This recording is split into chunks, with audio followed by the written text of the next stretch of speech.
Bien, voici à présent la troisième partie de mon exposé sur les symboles de l'huile d'olive dans la Torah. À présent, je vais vous parler des occurrences de l'olivier dans le livre de la Torah et des prophètes, un focus particulier sur Jérusalem et le mont des Oliviers, ensuite des expressions liées à l'olive et à l'huile d'olive, et pour terminer, une conclusion. Les occurrences de l'olivier dans la Torah.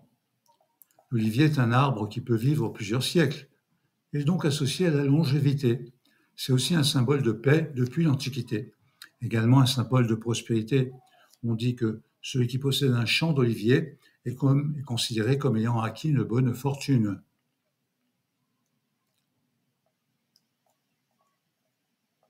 Dans la Genèse, la paracha Noach, au chapitre 8, le lent reflux après le déluge.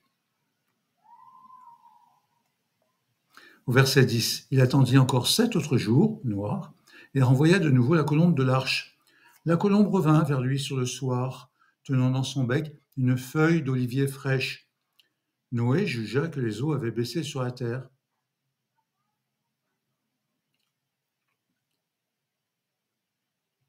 La colombe revint avec une feuille d'olivier fraîche. De même la colombe, de même le peuple juif. Le deuxième exil chez les Grecs fut assombri par l'influence de la culture grecque. Israël ne revint à Dieu que dans l'ombre crépusculaire, comme s'il tenait dans son bec la feuille d'olivier, symbole de l'huile d'olive qu'allumeront plus tard les Asmonéens à Hanouka, pour raviver la lumière spirituelle d'Israël après leur victoire sur les Grecs. La colombe étant revenue sagement vers l'arche de Noé, en apportant dans son bec un rameau d'olivier, cela signifie que les eaux se sont retirées et que le calme est revenu sur terre. Ainsi, la colombe est devenue symbole de paix et d'espérance dans de nombreuses cultures. Dans le livre de l'Exode, la paracha Mishpatim, au chapitre 23, verset 10. 6 années, tu ensemenceras ta terre, tu en recueilleras le produit. Mais la 7e, tu lui donneras du repos, en abandonnant les fruits pour que les indigents de ton peuple puissent en profiter. Le surplus pourra être consommé par les animaux des champs. Ainsi en feras-tu avec ta vigne, et ainsi avec ton plant d'olivier. Sous-entendu, Eretz Israël sera une terre fertile où les nés d'Israël pourront cultiver les oliviers, source de richesse et de prospérité. Le Shabbat de la terre, l'année de Shemitah, cela revient tous les 7 ans. Il y a interruption de tout travail agricole. Dans la paracha Vaetranan du dernier livre, le livre du Deutéronome, au chapitre 6, verset 11. Avec des maisons abondantes en biens que tu n'as pas répandus, des citernes toutes faites que tu n'as pas creusées, des vignes, des oliviers que tu n'as pas point plantés. Quand tu jouiras de ces biens, tu t'en rassasieras. À savoir la terre d'Israël, qui est promis au peuple après ces 40 ans d'errance dans le désert. Eh bien, c'est une terre riche, avec en particulier les oliviers. Dans la paracha Ki Tetsé, au chapitre 24, verset 20, quand tu gauleras ton olivier, n'y glane pas après coup. En fait, ce qui reste, ce sera pour l'étranger, l'orphelin et la veuve. Dans la paracha Ki Tavo, au chapitre 28, verset 40. Tu posséderas des oliviers sur tout ton territoire, mais tu ne te parfumeras pas de leur huile, car tes oliviers couleront si tu n'obéis pas à mes commandements. C'en est tout pour les exemples des oliviers dans la Torah. Passons à présent au premier livre des prophètes, celui de Josué, Yahushua, chapitre 24. Il est dit, « Puis vous avez traversé le Jourdain, vous êtes arrivés devant Jéricho. Je vous ai donné un pays qui ne vous a coûté aucune peine, des villes où vous êtes installés sans les avoir bâties, des vignes et des oliviers dont vous jouissez sans les avoir plantés. » Tiens, voici un épisode qui est relaté dans les Juges, chapitre 9, verset 7, à propos de Yotam. Yotam, élevant la voix, les interpella en disant « Écoutez-moi, bourgeois de Shrem, et Dieu aussi vous écoutera.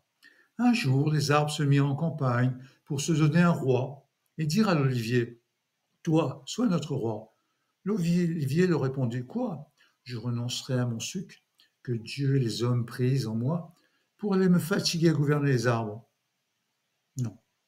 Alors les arbres dirent au figuier, viens toi régner sur nous. Non plus. Les arbres dirent à la vigne, viens toi règne sur nous. Non plus. Alors les arbres dirent ensemble au buisson d'épines, viens donc toi et règne sur nous. Et le buisson répondit aux arbres, si c'est de bonne foi que vous m'élisez pour votre roi, alors venez vous abriter sur mon ombre. Et de même le buisson, de même Jotam, pour délivrer les Israélites.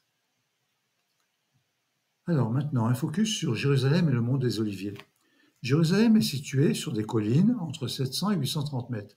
En face de la vieille ville, sur le côté oriental, se dresse Har Hazetim, le mont des Oliviers, qui culmine à 815 mètres. Il abrite un immense cimetière juif, c'est le plus grand du monde. Selon la tradition juive, le Mashiach, qui amènera la résurrection des morts, passera en premier lieu par le mont des Oliviers avant d'entrer dans Jérusalem.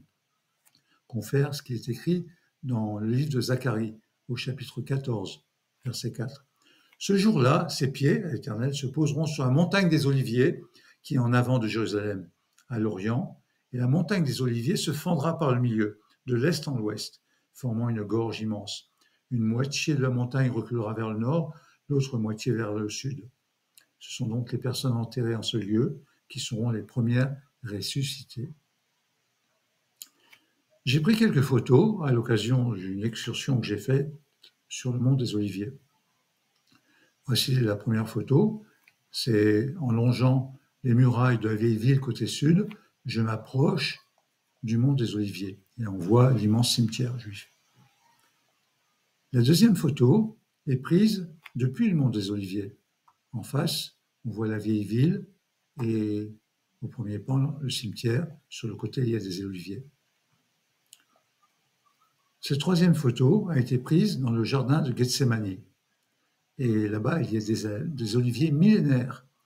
Il est vrai que l'olivier peut vivre très très longtemps, voire plus de 1000 ans. Je suis assez fier de cette quatrième photo où on voit un champ d'oliviers sur la colline, sur le flanc du mont des Oliviers, avec au loin les murailles et la vieille ville. C'est dans un endroit particulier que j'avais remarqué et je crois bien être le seul à avoir pris cette photo. Alors, des expressions liées à l'olive et à l'huile d'olive. Dans les Proverbes, le livre des hagiographes, au chapitre 21, il est écrit « Qui aime les plaisirs deviendra besogneux, mais qui a un faible pour le vin et l'huile ne fera pas fortune. Dans la maison du sage se conservent les trésors précieux et l'huile. Un homme sot, lui, il engloutit le tout. » Au chapitre 27, « L'huile et parfum réjouissent le cœur. De même, la bonté suave d'un ami qui donne des conseils sincères. Sois sage, mon fils, tu réjouiras mon cœur. » Alors, il existe aussi d'autres expressions. En voici quelques-unes. Celui qui cueille les olives avant janvier laisse l'huile sur le bois parce qu'elle n'a pas encore atteint sa taille ou sa maturité. Fleur de l'olivier en avril, huile pour la bougie, à cause de la précocité, de la capacité de congélation. Tandis que fleur d'olivier en mai, huile pour l'année. Celui qui a des oliviers et des vignes marie bien ses filles, parce qu'il est prospère. Huile et vin, baume divin. Le poisson doit nager 3 fois, dans l'eau, dans le vin et dans l'huile. Alors, regardons ensemble. Le poisson nage 3 fois. Dans l'eau, c'est évident. Le poisson nage dans l'eau, c'est son élément naturel, dans la rivière ou dans la mer, dans les océans. Dans l'huile, vous avez pensé tout de suite aux sardines à l'huile. Effectivement, dans leur boîte, les sardines sont entassées et elles baignent dans l'huile. Mais qu'en est-il du vin?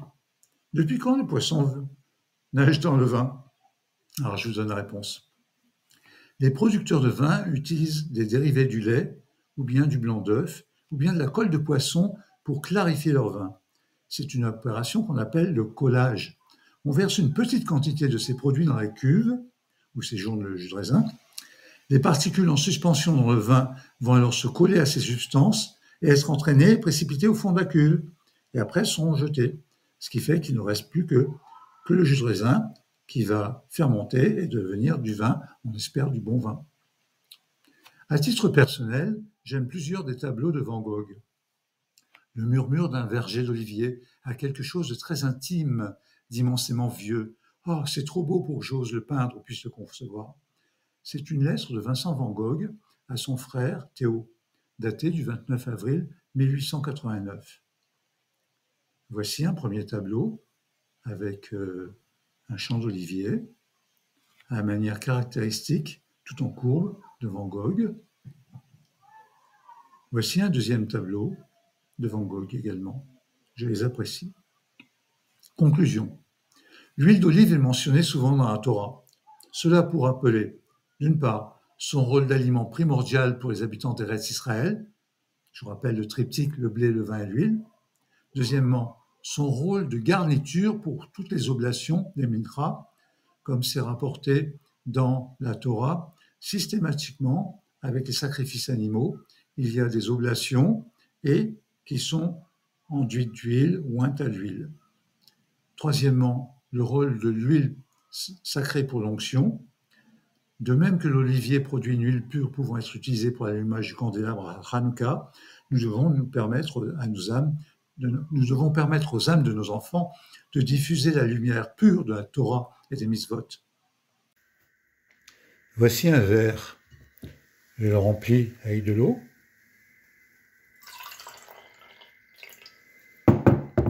Ensuite, voici une bouteille d'huile. Je verse l'huile par-dessus. Vous voyez que l'huile est à la surface de l'eau. Je mélange. Je mélange. Est-ce que l'eau et l'huile peuvent se mélanger? Réponse, non. L'huile se sépare de l'eau. De la même manière, le peuple juif est séparé des autres nations. De même que l'huile d'olive ne se mélange pas avec d'autres liquides, pour conserver sa propre identité, Israël ne doit pas contracter de mariage mixte avec les autres peuples. En effet, Israël ne peut accomplir sa mission de rayonner dans le monde pour répandre l'existence du Dieu unique, créateur de l'univers, qu'en préservant son patrimoine spirituel et culturel dans toute sa pureté. Voici les références qui m'ont aidé à préparer cette conférence sur l'huile d'olive dans la Torah. Et je vous remercie.